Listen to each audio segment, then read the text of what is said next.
gente fala sobre esclerose, para a ciência, para a medicina, a esclerose ela está ligada muito à cicatriz. Olá, eu sou o Dr. Bruno Menezes, nós estamos no canal Humanize. Por aqui nós seguimos nossa jornada falando sobre saúde e medicina em geral. E hoje nós vamos falar mais um tema relacionado à saúde mental. Inclusive, um tema que está bem ligado e que é da área de neurologia. Nós vamos falar sobre esclerose múltipla. Você já ouviu falar nessa doença? É uma doença até relativamente famosa, as pessoas já ouviram falar muito, né? E tem muito estigma, muitas coisas, mitos, então a gente vai comentar um pouquinho sobre ela. Quando a gente fala sobre esclerose, para a ciência, para a medicina, a esclerose ela está ligada muito à cicatriz. Diferentemente do que é o termo usual, né, na sociedade, que muitas vezes a gente usa essa palavra, por exemplo, aquela pessoa está esclerosada. Quando a gente fala que essa pessoa está esclerosada, geralmente a gente quer dizer que aquela pessoa está com algum sintoma cognitivo, está esquecendo, não está raciocinando direito. A doença esclerose múltipla ela não tem muito a ver com isso. Ela pode ter sim esse tipo de sintomas depois de muito tempo avançado, mas geralmente ela não está ligada a sintomas cognitivos. Para a ciência, ela tem a ver com a cicatriz. Ou seja, uma pele que tem uma esclerose é uma pele que tem uma cicatriz. E a doença, a esclerose múltipla, está muito ligada a isso. E geralmente, essa cicatriz ela vem em forma de sequela. Então, geralmente essa cicatriz ela vem em forma de sequela. É uma doença que ela tem uma característica de surtos, que é como os médicos gostam de chamar. E esses surtos, geralmente, é o que faz a pessoa suspeitar dessa doença e muitas vezes é feito o diagnóstico. E dependendo desse surto, o local que ela afeta acaba deixando cicatrizes, né? E deixando sequelas nessa pessoa. Então, a esclerose múltipla é uma doença autoimune. O que isso quer dizer? Que é uma doença que o próprio corpo da pessoa ataca estruturas desse corpo, né? Que é uma doença ligada à imunidade. É uma doença crônica, inflamatória, ela tem característica inflamatória e ela é desmelinizante e degenerativa sistêmica. E ela está relacionada ao sistema nervoso central, né? Existem doenças desmelinizantes que elas estão ligadas ao sistema nervoso periférico e essa está ligada ao sistema nervoso central. O que é uma doença desmelinizante? Nos nossos nervos, nas estruturas dos nervos, do cérebro, existe uma substância chamada mielina. O que é a mielina? A mielina é como se fosse uma capa que cobre o neurônio, cobre os nervos, que ajuda esse neurônio a transportar a informação mais rápido. Imagine um fio, e esse fio ele tem uma capa de plástico. Essa capa, ela é como se ela fosse um asfalto, ela faz a informação, às vezes elétrica, passar mais rápido. Então esse tipo de doença, ela acaba atacando essa parte do sistema nervoso central. E isso faz com que essas informações, que podem ser elétricas, elas não passem ou cheguem com uma velocidade diminuída. E isso daí traz os sintomas que a gente vai falar mais à frente. A epidemiologia. Quais são os pacientes que têm mais probabilidade de ter? Geralmente é um paciente mulher, da raça branca, e tem estudos que mostram que a idade com mais predisposição é entre os 20 e 40 anos. Apesar que isso pode acontecer em todas as idades. A esclerose múltipla pode se desenvolver na infância, pode se desenvolver na vida adulta e até nos idosos. Existem relatos na literatura e na prática clínica também que essa doença começou a desenvolver depois de uma idade mais avançada. Quais são os fatores de risco, né? Quais seriam as causas, digamos, desse tipo de doença? É uma doença genética, muitas vezes ela não é hereditária, né? O fator hereditário nessa doença ela é mais baixo do que algumas outras doenças neurológicas. Claro que se a pessoa tem um fator genético hereditário, pode aumentar a probabilidade, mas muitas vezes ela é a única pessoa da família dela que tem aquilo, mas ela já nasce com aquela predisposição, ou seja, é um fator genético. A pessoa já nasce com aquilo no cromossomo dela, na genética dela mesmo, né? Na predisposição das doenças. Se você parar para pensar, todos nós temos predisposições. Tem pessoas, nós já nascemos, digamos, com uma carga genética para certas doenças. Por isso que não é todo mundo que tem diabetes, não é todo mundo que tem pressão alta. A pessoa tem que ter predisposição para ter aquela doença. E essa doença tem esse fator genético bem ligado.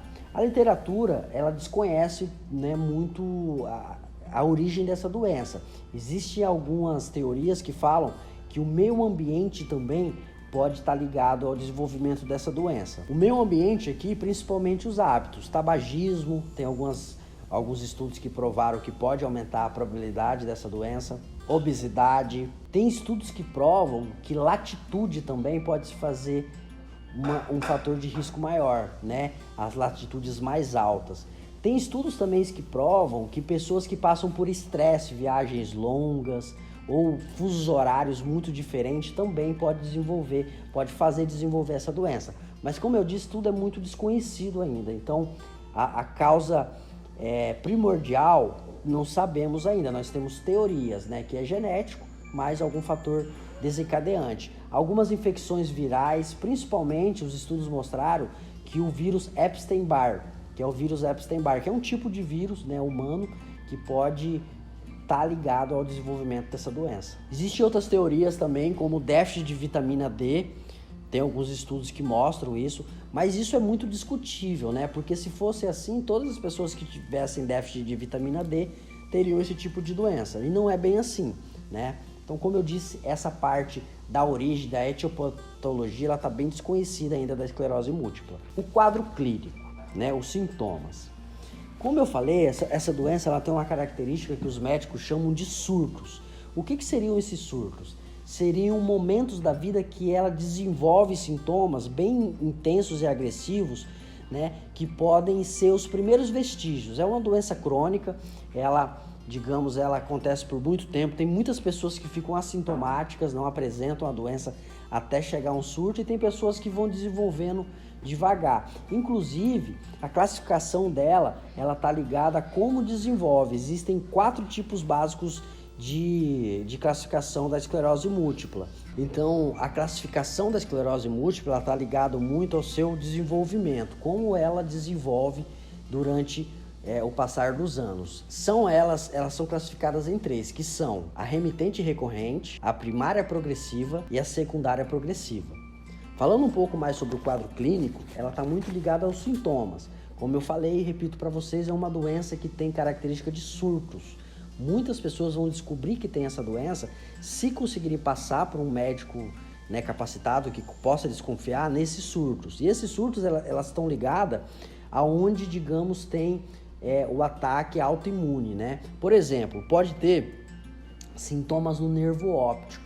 Essa agressão na mielina pode estar ligada ao nervo óptico. Como ela está ligada ao nervo óptico, ela vai ter sintomas visuais, como, por exemplo, perda ocular, geralmente mononuclear, ou seja, de um lado só dos olhos. É um sintomas que podem acontecer nas crises. Diplopia, que seria a pessoa ver duplo, né? São sintomas também que estão ligados ao surto da esclerose múltipla. Paralisia de membros inferiores, dependendo de onde ataca, pode paralisar, né, por um tempo. Às vezes esses sintomas, eles remitem, eles acontecem, mas melhora com o passar do tempo, e muitas vezes pode ficar uma sequela, dependendo do quadro que esse paciente passou. Perca de sensibilidade no corpo também. É muito comum o paciente que tem surtos de esclerose múltipla procurar um hospital e ele for diagnosticado com um AVC, né? O médico ali achar que era um AVC e não imaginar que geralmente poderia ser uma esclerose múltipla, porque geralmente são pacientes que não têm doenças, eles seguem a vida normal até começar a ter esse tipo de surto. Perca de controle esfecteriano também está ligado, né? Que seriam as evacuações, urinar, perder a questão das fezes. Isso pode ser motor e sensitivo, a pessoa pode ter essa questão de perder mesmo, evacuar, ou perder a sensibilidade naquela região. Ela pode atacar também a área do cerebelo, e como ela ataca nessa área, ela pode dar sintomas ligados ao cerebelo, que está ligado ao equilíbrio. Então essa pessoa pode ter tontura, vertigem, nistagmo. Nistagmo seria como se fosse aquele mexer dos olhos, né? Como vulgarmente a gente conhece como vesgo. Então esse sintoma também pode acontecer durante esses surtos. Tontura, paralisia facial, dependendo aonde ataca, né, a parte do sistema nervoso central, pode acontecer esses sintomas. Ele também pode atacar os hemisférios cerebrais, e dependendo do lado vai ter esses sintomas, como por exemplo, perca de força, né, a pessoa perder força de um lado do corpo ou dos membros superiores, do braço ou da perna, ou de todo um lado, né? Paralisias, como eu já falei, paralisias faciais. Lembrando que esse surto, eles podem acontecer e remitir, ou seja, a pessoa se recuperar totalmente, mas dependendo do quadro pode manter uma sequela. Então depende muito de qual tipo de esclerose múltipla que essa pessoa tem e de quanto é a gravidade dessa sequela e se ela foi tratada adequadamente na época. Então tem característica de surto. Então a gente imagina um paciente jovem que nunca teve nenhum quadro de doença e de repente tem esses sintomas ligados ao sistema nervoso central. Basicamente seria isso para um médico começar a desconfiar de uma esclerose múltipla. O diagnóstico, né? Como os médicos vão fazer esse diagnóstico? Então, o diagnóstico está ligado muito ao quadro clínico, como eu falei para vocês, uma pessoa jovem, geralmente mulher, entre 20 e 40 anos, né, branca, que nunca teve nada de doença e de repente tem um tipo de sintomas ligados ao sistema nervoso central. Paralisias, perca de forças, tonturas, vertigens, perca visual. Esse tipo de sintoma pode voltar, remitir, voltar totalmente à normalidade ou manter essa sequela, dependendo do quadro. Existem quadros, tá? Existem critérios que são tabelas que os médicos, né, fizeram, que o médico pode ligar ali os critérios e fechar esse diagnóstico. Junto com eles, também tem alguns exames que é bom pedir, como por exemplo, uma ressonância magnética. Aqui a ressonância magnética interessante de pedir é a de crânio e a da coluna, principalmente da coluna cervical e dorsal, que ali vai ter algumas alterações. Outro exame interessante para pedir também, até para fazer um diagnóstico diferencial, é o líquido cefalorraquídeo. O médico pode pedir uma punção ali do líquido cefalorraquídeo para analisar melhor esse tipo de doença. Também é de bom tom pedir provas reumatológicas para fazer o diagnóstico diferencial. O que é fazer o diagnóstico diferencial? É descartar outros tipos de doenças, né? Porque existem muitas doenças que podem assemelhar esse sintoma. Então, para o médico ter certeza, ele pede esses exames para descartar outros tipos de doença. Sorologias, né? Sorologias seriam exames de doenças infecciosas, como HIV, hepatite. Então, é de bom tom também pedir. E dosagem de vitaminas. Como eu falei para vocês, algumas das teorias é o déficit de vitamina, principalmente vitamina D.